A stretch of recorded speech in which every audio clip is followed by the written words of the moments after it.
Bonjour à tous, aujourd'hui on va parler des buzzers qui permettent pour des objets connectés, comme ici par exemple un Raspberry, de pouvoir donner des petits signaux d'alarme. D'accord? Donc une alarme par exemple pour la batterie faible, des sons divers si on met un keypad, une petite mélodie par exemple pour indiquer qu'il y a un petit problème particulier ou que justement ça s'est bien passé, votre connexion Wi-Fi est faite, mais vous envoie une petite mélodie, ah ok, là vous entendez déduisez que la connexion Wi-Fi est OK, et ainsi de suite, d'accord? Alors pour faire tout ça, vous allez dans MicroPython, documentation, d'accord? Le site il est là, micropython.org, et après vous allez dans votre référence de votre ESP32, donc moi je suis allé dans ESP32 ou RP2, moi c'est un RP2 ici, et puis là vous trouverez PWM, donc PWM pour, donc ça c'est la MLI en français, d'accord? Modulation de largeur d'impulsion, alors en anglais. Alors dans celui-ci, chacun des deux composants a des caractéristiques un petit peu différentes. Il faut lire la documentation, pour la traduire en français peut-être, mais vous pouvez aussi la regarder simplement. Sachez que par exemple pour celui-ci, il y a 8 générateurs, mais les générateurs fonctionnent par deux canaux, c'est-à-dire que chaque fois il y a deux broches qui sont activées en même temps sur le même générateur. Ça a comme conséquence que le même générateur là aura forcément qu'une seule et même fréquence de fonctionnement. Et du coup, vous ne pouvez pas brancher n'importe quoi sur ces entrées-là. Je m'explique. Si on est sur un servomoteur qui fonctionne en 20 Hz, et vous êtes sur un buzzer qui fonctionnerait en 440 Hz, vous ne pourrez pas prendre le même générateur, le même WM. Donc vous serez obligé de vous brancher par exemple le GP0 et 1 pour le servomoteur, si vous n'en utilisez qu'une seule des sorties. Et puis après, il faudra changer, il faudra prendre une autre paire pour utiliser le buzzer. D'accord? Voilà. Bon, comment ça fonctionne tout ça? C'est vraiment hyper simple. Le branchement, le voilà. Ici, j'ai mis bon, faut importer. Ben, vous avez, de toute façon, en allant là-dessus, vous avez toute la documentation. Donc déjà, pour brancher, le branchement, ben, c'est le pin. Vous donnez la broche sur laquelle vous êtes. Alors attention, je vous rappelle, le SP32, on n'a pas l'accès à la broche 0, mais ici, dans mon cas, c'est la broche 0. Donc voilà, 0, je la branche. Voilà, et puis la masse, tout simplement, à la masse, ici, c'est un GND. Ensuite, import time, ok, pas de souci. Ensuite, on règle la fréquence, c'est des chiffres entiers. On règle le duty cycle, le rapport cyclique, comme c'est de la MLI. Alors ici, ça permettra, je l'ai mis entre guillemets, de régler le niveau sonore, mais c'est pas tout à fait vrai. De loin pas vrai, d'ailleurs, il faudra quand même regarder dans quelle mesure on peut le faire, un réglage sonore. Ça fonctionne, mais il faut des conditions bien précises, je vais vous les donner. Le chiffre est entre 0 et 65 535 parce qu'on est en 16 bits. Après, j'ai mis un temps d'une seconde. Et après, pour l'arrêter, la MLI, parce que sinon ça bip en permanence, et ben, j'ai mis le rapport cyclique à 0. Et du coup, vous l'arrêtez. Vous ne pouvez pas mettre une fréquence à 0. D'accord? Mais la MLI, vous pouvez la mettre à 0. Voilà. Alors, j'ai fait une fonction qui s'appelle fonction play. Qui reçoit quoi? Ben, une fréquence. Qui recevra une durée. Alors, la durée, c'est ici. D'accord? Et un duty cycle à la fin. Alors pourquoi je l'ai mis à la fin du duty cycle, j'ai inversé ici? Tout simplement parce que lui, je vais le mettre par défaut. Si vous ne mettez rien, ça sera 32 767. Sinon, si vous mettez, à ce moment-là, il va se passer, on pourra s'en servir. Que fait cette fonction-là? Ben, c'est super simple, elle exécute la fréquence, elle va récupérer le duty cycle et va exécuter la sonnerie pendant la durée que vous avez choisie, hormis 50 millisecondes. Pourquoi? Parce que dans la documentation, on voit souvent, quand on veut faire de la musique, par exemple, qu'il faut laisser un petit blanc de 50 millisecondes entre chaque note. Donc pendant 50 millisecondes, qu'est-ce que je vais faire? Je vais mettre un blanc, donc un stop, j'ai stoppé la MLI, donc un petit blanc, un silence si vous préférez. Voilà. Et puis après, pour le jouer, ben là je vous ai mis une fonction, il s'appelle buzzer.py, vous allez trouver, je vais vous donner le lien pour aller vous chercher ce fichier-là. J'ai mis un if name égale name, ça veut dire que si vous exécutez dans le programme, il va bien jouer le son 1, puis après le son 2, etc. On pourra jouer dessus. Et si si par contre vous importez buzzer, il ne va pas les jouer, vous pourrez vous servir directement de la fonction. Ça évite d'avoir plein de fichiers ouverts ou trop de lignes dans un seul code. D'accord? Donc on importe simplement la fonction et puis après on s'en sert. Pour la ligne. Je vais vous montrer. Petite remarque ici, quand on s'en sert, le son 1, ben je l'ai mis, vous voyez, j'ai mis la fréquence et la durée, j'ai pas mis le rapport cyclique. Par défaut, c'est celui-ci. Le deuxième, au contraire, j'ai mis le rapport cyclique, et vous voyez que j'ai mis deux sons. Et pourtant, ils ont tous les deux la même fréquence. Vous direz, c'est le même son puisqu'ils ont la même fréquence. Mais pas du tout. Alors, vous ferez un essai, vous verrez qu'à l'oreille, c'est net, c'est pas du tout le cas.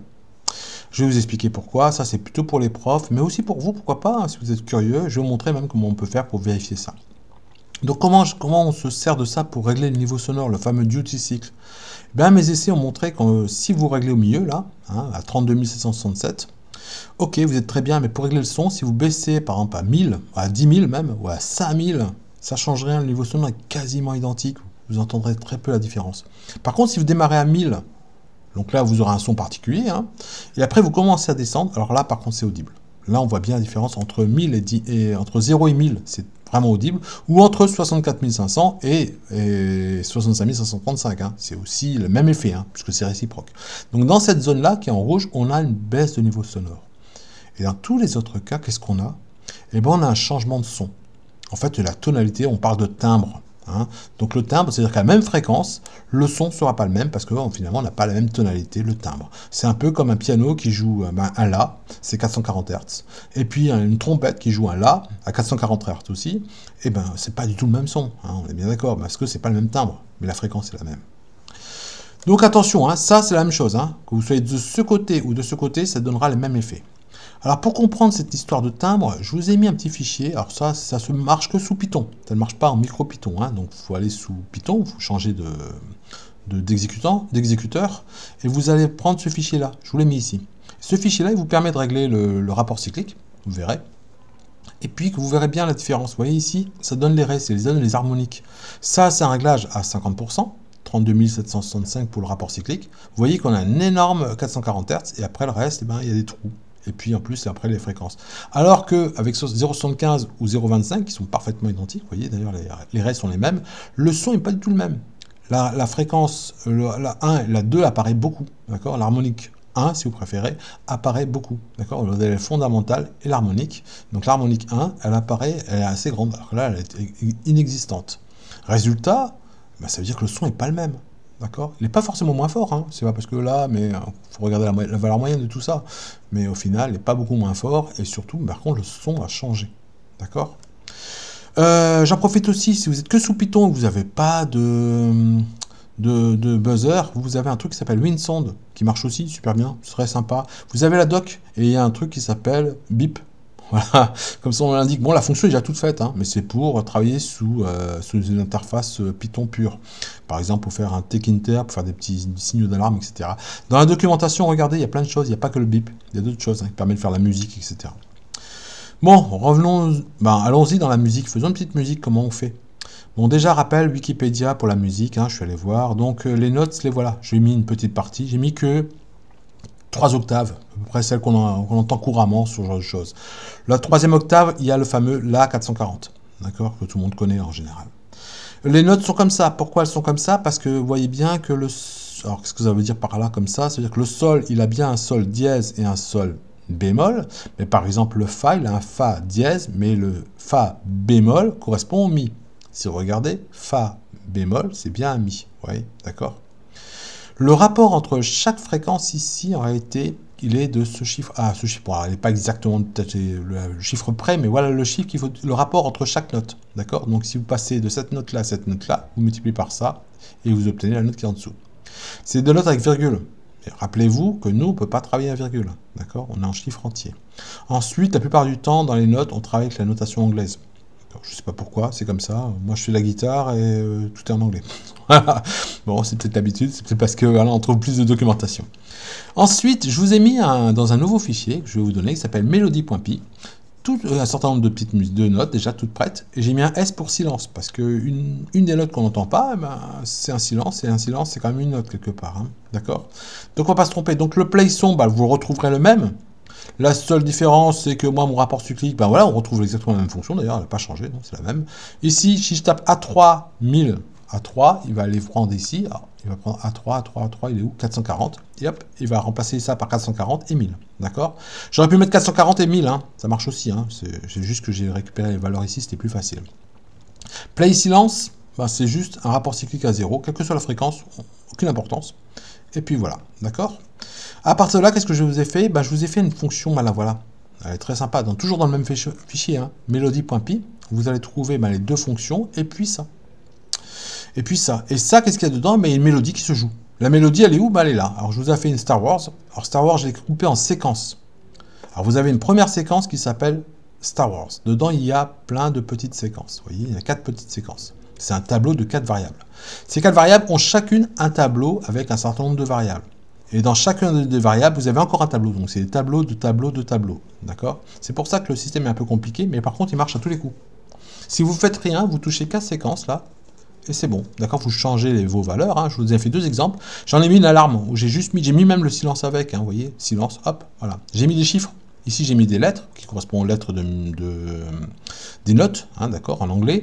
Et puis ici, j'ai mis carrément les fréquences ou un S. J'ai tout mélangé, vous voyez. Ça marche aussi, ok. Et donc là, ça fait un bip, ça attend, bip, ça attend, bip, ça attend. Et puis voilà. Et puis donc, il n'y a qu'une seule séquence du coup. Donc j'ai mis séquence, j'ai mis dans alarme. Et après, si je fais play mélodie alarme, ça va le jouer, ok. Encore une fois, j'ai mis ça comme ça. Pourquoi? Ça vous permettra d'importer directement ce fichier-là dans votre projet. Et bien justement, allons voir ça de plus près. Donc dans mon projet, j'ai mis Play Melody.